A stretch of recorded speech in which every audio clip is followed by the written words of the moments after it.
streaming. Should start streaming by now. Should start streaming by now. Should start. Should start streaming by now. Views zero. There is zero views on my channel. The only thing that I can do about it is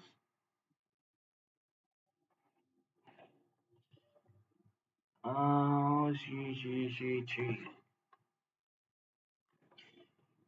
What's up, guys? Welcome back to Be Fun Dev. And today's is another day that I would get back to this journey of practicing skills. And specifically for today, we're gonna practice giving out reactions to videos on YouTube. And I would try to be really reactive to show out my emotions and make people interested in whatever that I'm doing. So I would definitely need some recommendations, especially if you are my viewers. Please comment down below and give me some, suggestions of which video should I watch and what kind of videos would, like attract more viewers on my channel. So yeah, let's get started. Let's get started. So I would prefer to watch some YouTube video first before I move into the movie reaction territory because this is much easier and much more likely that I can control. I can put myself under control.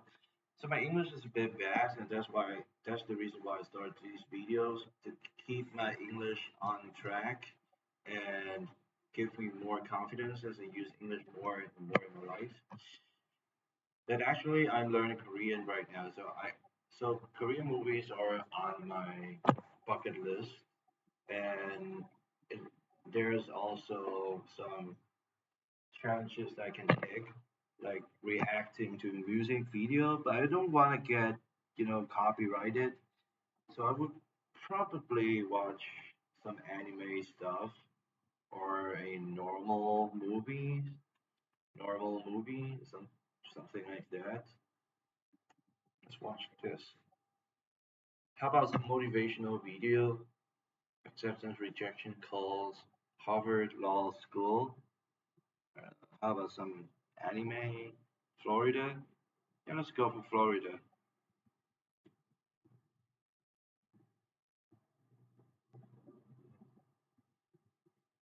I want to watch this. www.horses.land. I mean, Dot let. www.horses.land. www.horses.land.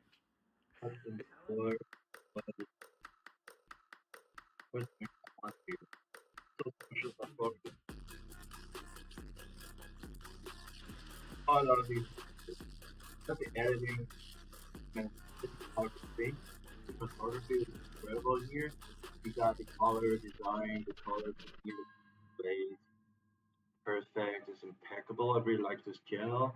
Like I Florida personally have is a watched truly courses fascinating first, place. It is a place which which crushes the poor like and lionizes the million. rich.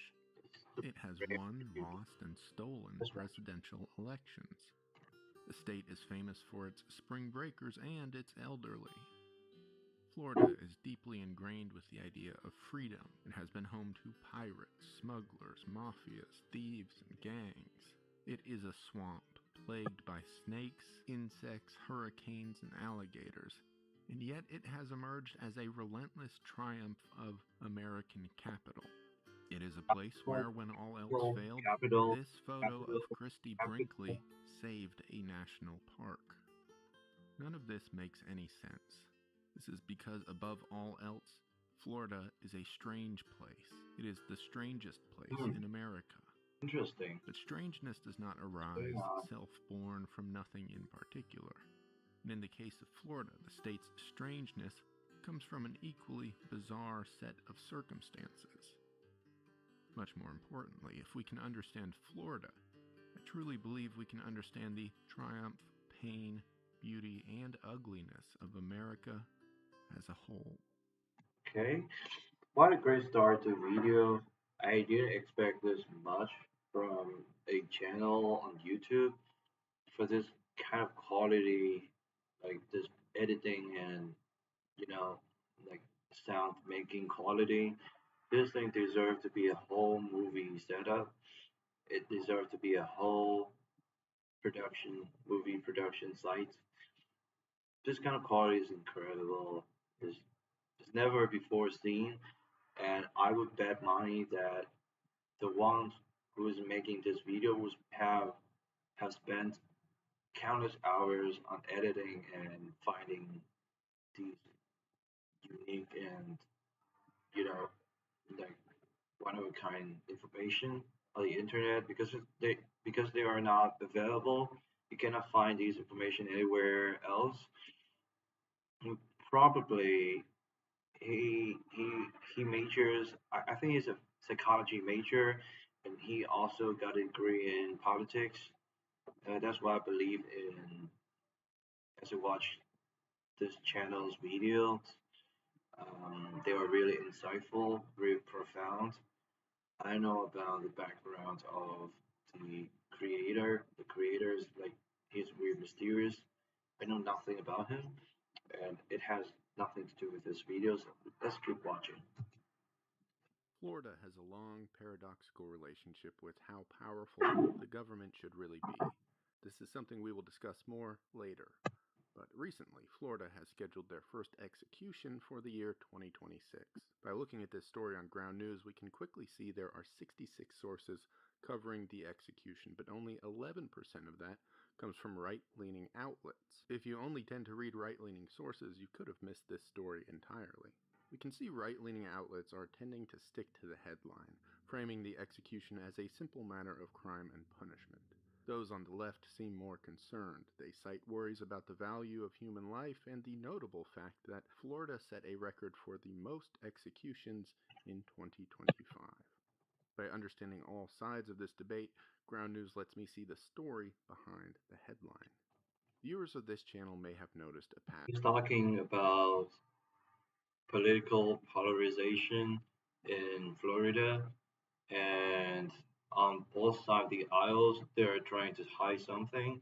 It could be either a murder or a violation of human rights. Whatever it is, there are a lot of biases and you know wrongful belief, wrongful wrongful belief in the system. Let's keep watching, see what's next. For the past year plus, Ground News it or the latest attention-sucking mobile game. I genuinely believe in the work that the shows you which Government, Florida has famously been called a government, sunny place for government, shady people. government. In the mid-1800s, one journal from a Florida tourist calls the state, quote, the tip of the top for rascality and knavery, going on to call the people of Florida, quote, rogues and scoundrels. It's not hard to find more concrete examples of this profile in action. Among the earliest is the Florida cracker. The term cracker has reached modern parlance as a pejorative, but that word has genuine significance in the history of Florida. From 1821 to 1861, Florida transformed from a desolate province of Spain to a modestly populated American society. Most of Florida's new residents were impoverished white migrants from neighboring southern states who moved to Florida in the hopes of finding more fertile farmland. The migrants were the dominant population group in Florida, and they brought their own deeply southern culture to the Didn't know about that. Like I thought Florida was like a heavily populated region, but from this video, um, I could extrapolate that Florida wasn't really a place back then. It was a former colony of Spain, and after reunification, the reunification, people are trying to flock into Florida to get a better life because there were a homesteading act back then that allows people to take land and develop it and to grow things on it, to grow crops and fruits on those free roam land, the untapped land. There's a lot of untapped land in Florida. state. These migrants were called crackers. The word cracker came from one of three things: early Floridians' cracking of a whip as they drove cattle, their practice of making cracks, which was another word for bragging, or their cracking of corn to make cornbread. Crackers were essentially Southern frontiersmen. They had a fierce, intense quality of individualism. Crackers believed staunchly in popular democracy and the importance of family. They hated Native Americans, though crackers earned a living in no small part by But trading with Native them. Americans, They also believed Native whites to be Americans superior look like to blacks, who people. crackers saw Look like as only look fit for like chicken. slavery, They look despite crackers themselves being far too poor to too actually poor, own any too poor, slaves. too poor. Among these qualities, though, the most defining was independence. It is Crackers were self reliant and strictly ignored the law, preferring to more settle disputes well, among themselves. it's Crackers earned money by farming, hunting, and not trading, to supplementing this income with any illegal deed that made because itself the available, self bootlegging or smuggling mostly. most. Indeed, crime was such an Man, my attention span wasn't good enough for this video. It is too long. It's too boring. There's not a lot of different features in it. I'm not saying that it's not a good video. I want to unset that part. Thing is, it's too long and the information is really slow, and it doesn't give like info at like a normal pace, which makes me a bit impatient. Let's watch another video that has much better content quality. I can watch. I can really watch something else. Really watch something else. Cartel torture is designed to be worse than death. Is anyone watching at all? Fatigue. Hey, choose.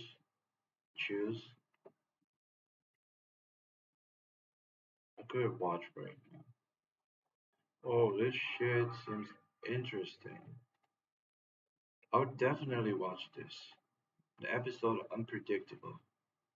Before we start with the video, a big thank you to our sponsor today, Surfshark.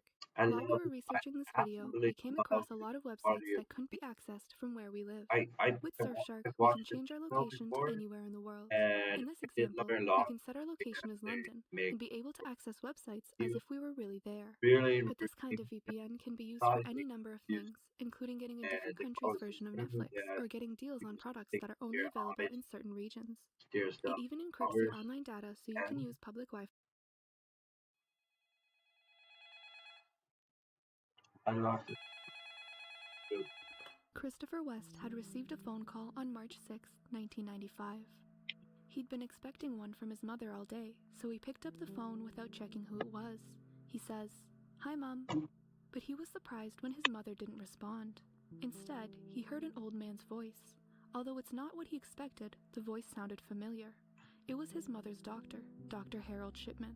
He replies, "Dr. Shipman here. I'm phoning to tell you your mother is dead." Christopher's mother, Maria or Marie West, was a lively woman. Although she was 81, she was described as very active, usually going to the Lake District and doing Mr. Motivator sessions every morning. Maria West did, however, have 2 hip replacement operations around 15 years earlier. She'd expressed discomfort with her new hips, for which she had a doctor, Dr. Harold Shipman. Christopher West, in shock, responded, "You're joking." Imagine that you're chilling, and suddenly out of nowhere, someone call you, someone calls you, and say that your mom is dead. That day, your heart would sank, everything would collapse, and it's the worst kind of feeling you would ever get in your life.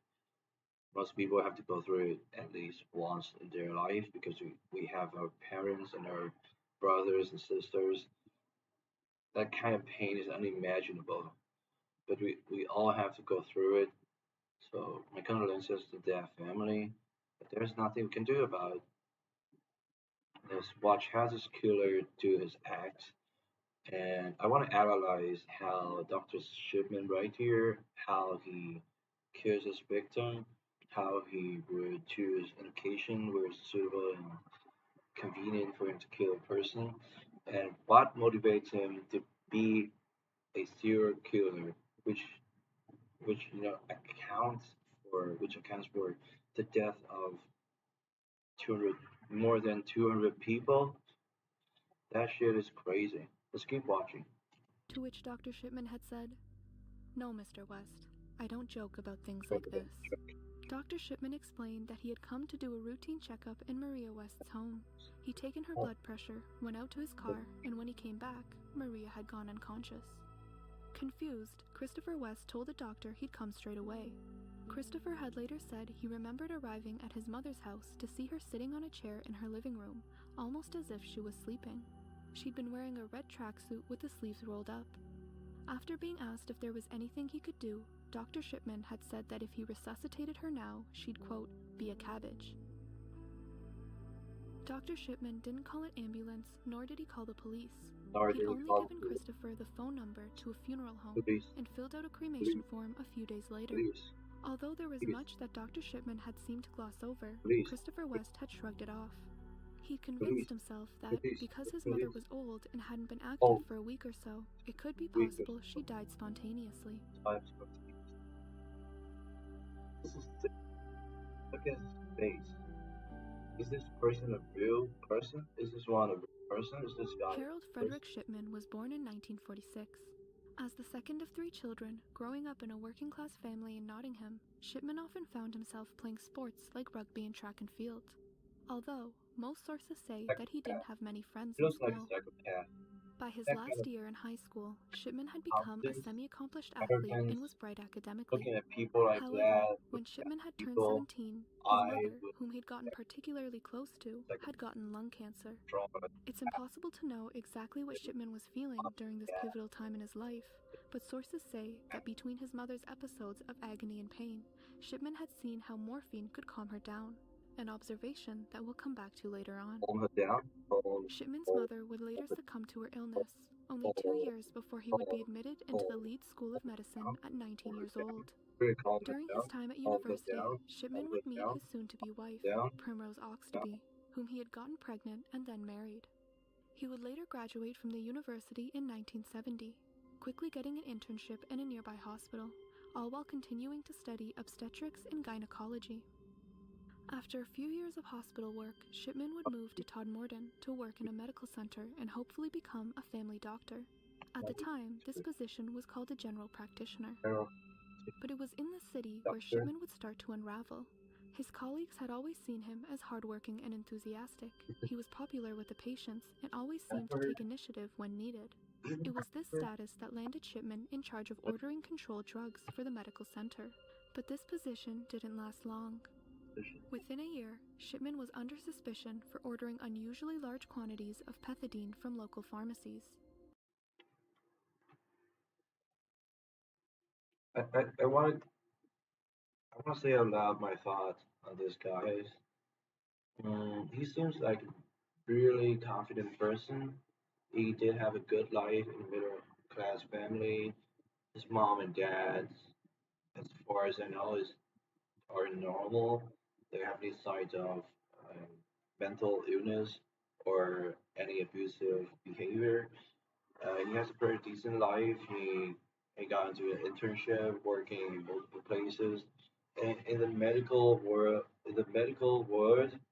I think prestige and status are the two things that matter the most, which has created a really bad culture for doctors to brag about their status, their position in the society, and that has fueled the kind of like psychopathic, psychopath, psychopathy, psychopathic, psychopathic, psychopathic, psychopath, psychopath, psychopath, psychopath, psychotic, those psychotic behaviors.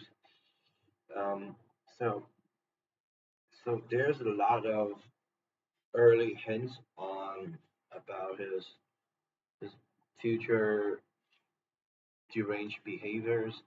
In this case, is about obtaining a lot of like fatal and poison poisons.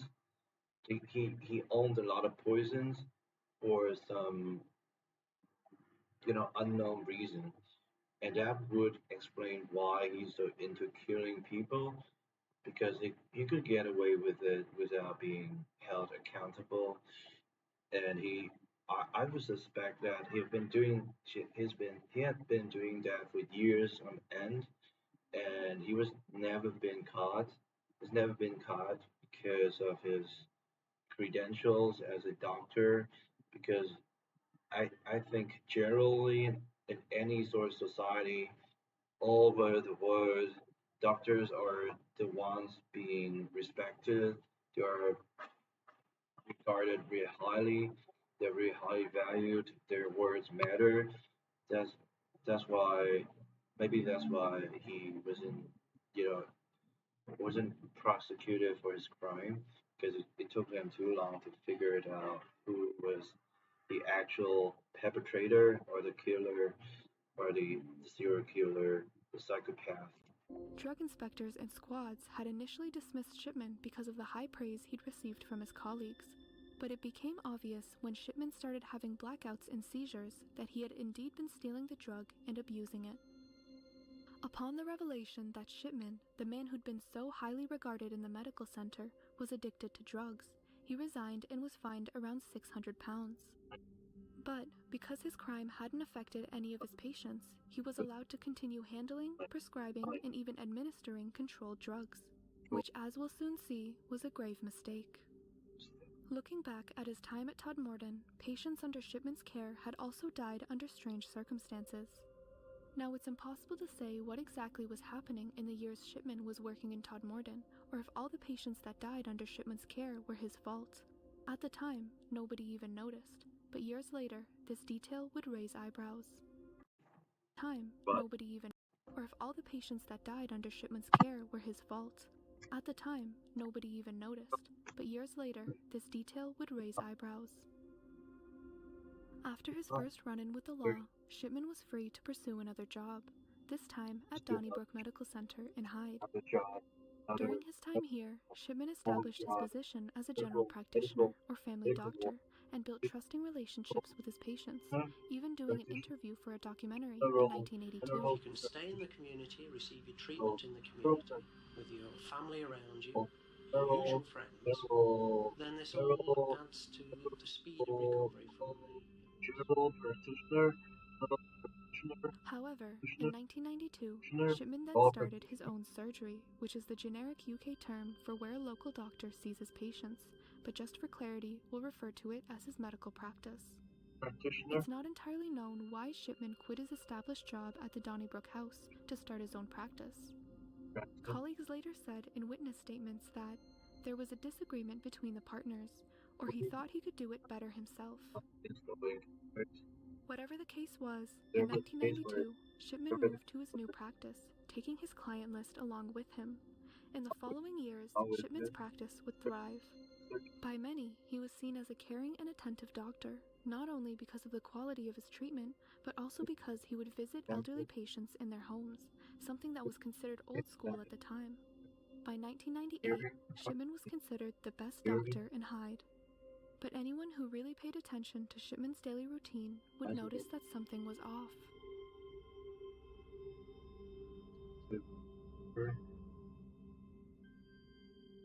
doctor.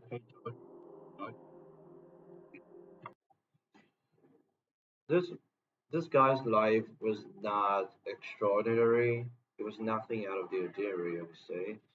He got a decent title as a doctor. His status is okay. He was, doing pretty well in terms of finance. He opened his own business, being a medical practitioner, working for himself and probably making stacks of money.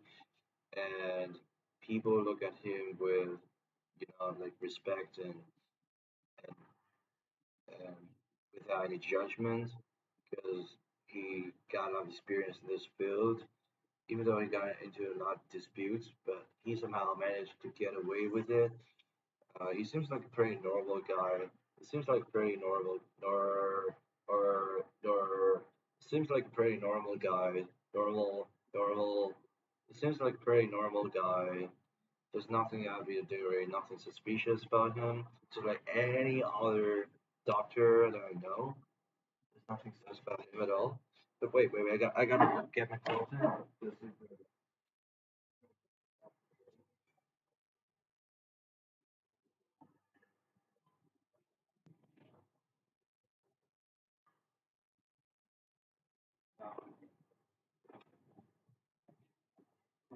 also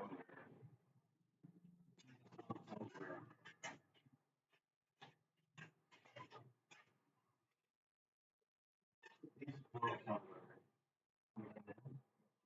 never clean it. Should clean it like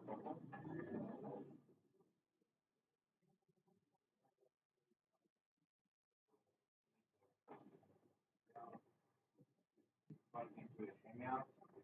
They joined their offer. I accepted their offer, and I got rejected by a whole bunch of girls. And I started with almost standard, with almost standard.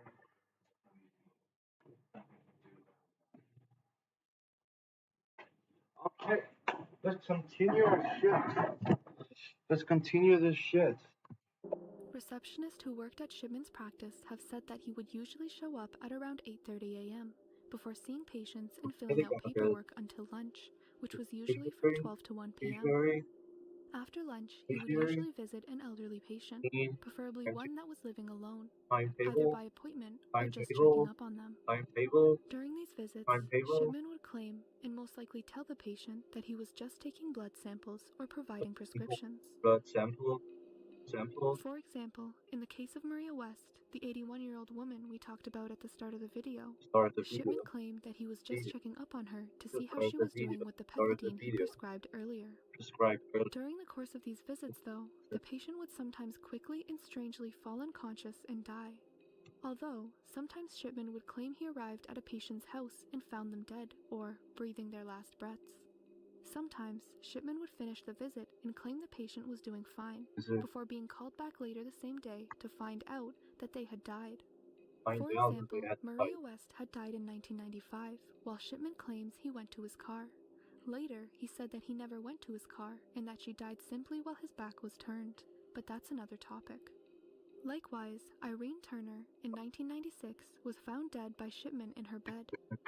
Laura Wagstaff, 1997, like that dead after Shipman went to his car and came back. twice, same thing, Nora Nuttall, 1998, dead while Shipman was twice, leaving her house after a twice, visit. likewise. It's safe to say that it became common for So there is a clear pattern. So it's gonna work in this order. So this his way of killing people works in this order. So first off, first on the list, he get he would try to earn his patient trust by giving them a lot of prescribed drugs to fix his patient's problem first. Then right after it, he would take their blood example for some unknown reason, like for some random reason that he may came up with.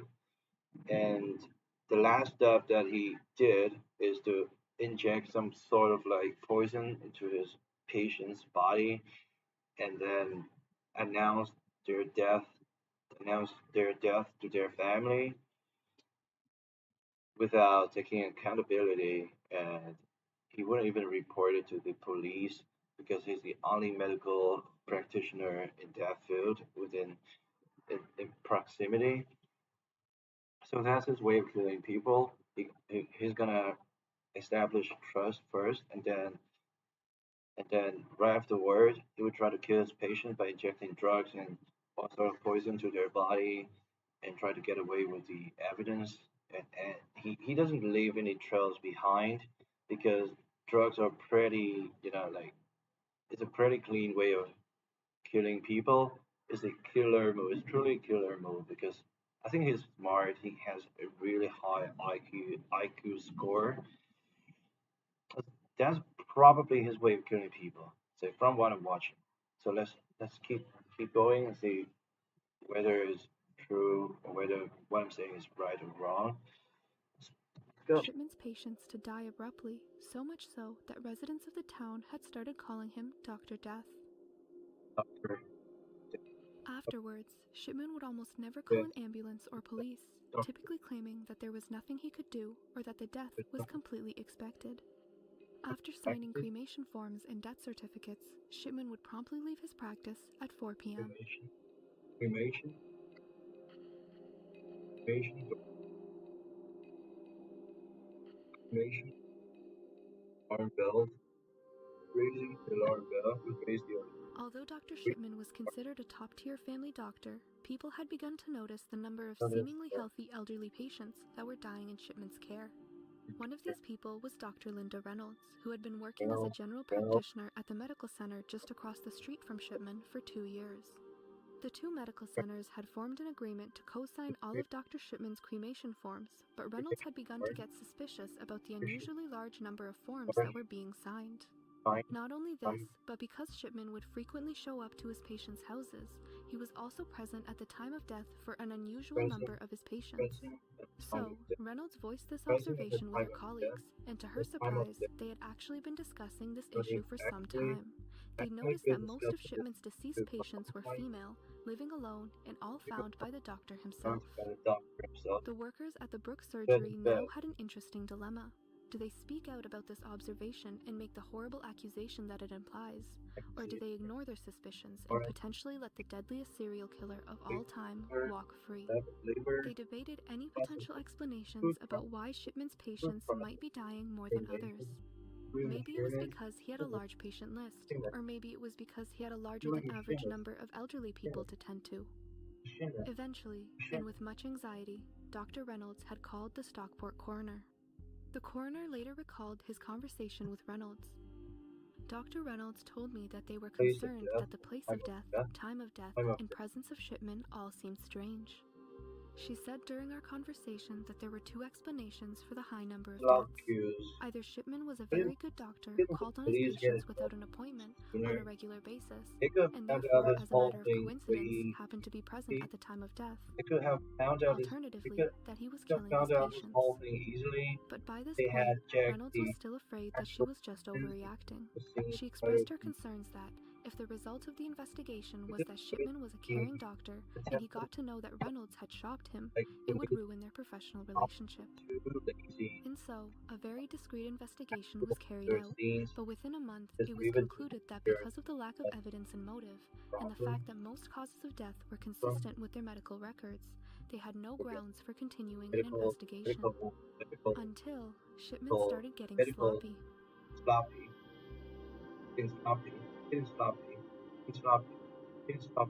Digging his own grave, digging his own grave, digging his own grave, his own, Angela Woodruff had received a phone call from a policeman in Hyde. She'd been told that her mother, 71-year-old Kathleen Grundy, had been found by two men from her luncheon club after she failed to show up. Curiously, the door to her house wasn't locked, and the men that found her could walk right in. I walked into the lounge and saw Mrs. Grundy lay on the settee. She was fully clothed with even her shoes on and appeared to be sleeping. I went over to her and tried to rouse her, but immediately saw that she was very gray in color, and I realized that she must be dead. Many who knew Kathleen Grundy had described her as leading an extraordinarily active life. Her daughter later said that one could easily imagine that she was 20 years younger. But naturally, upon receiving this devastating news, Woodruff and her husband had called her mother's doctor to find out what happened. Shipman spoke vaguely about the death, saying that Grundy had been complaining of chest pains and indigestion for the past couple days, and said that an autopsy wouldn't reveal much. Shipman had visited Grundy that morning at her house, but he'd said it was just to take a blood sample. On the death certificate, Shipman wrote old age as the cause of death. Now, instead of finding this suspicious, Woodruff had thought that Shipman was actually doing them a favor. Woodruff's father had died in a similar way, from a sudden heart attack, and she'd had to identify his body at the autopsy. She thought that, by avoiding an autopsy, Shipman was sparing her from having to experience another traumatic event. But, as Kathleen was buried and the dust had started to settle, Woodruff had to admit that things seemed strange. And my neck hurts. Please forgive me for ending this video early. I appreciate you guys has, follow me through this nearly through this whole video. And for the next video, I'm gonna keep reacting to new stuff to practice my reaction commenting skills, reaction commenting skills, reaction commenting skill. Right now, I'm gonna hit the gym because I have already signed up for a gym subscription. They are super expensive. I would have to show up all day, and trying to improve myself along the journey, along the way. It's gonna be a really, really tough situation. But yeah, that's how it works. Believe it or not, I'm gonna end this video. I hope that you guys are gonna have a bad day, a good day, not a bad day. Sorry. I hope that you guys will have a good day, a good life, a happy life in general. And right now, see ya. And stay tuned for the next video. See ya. The next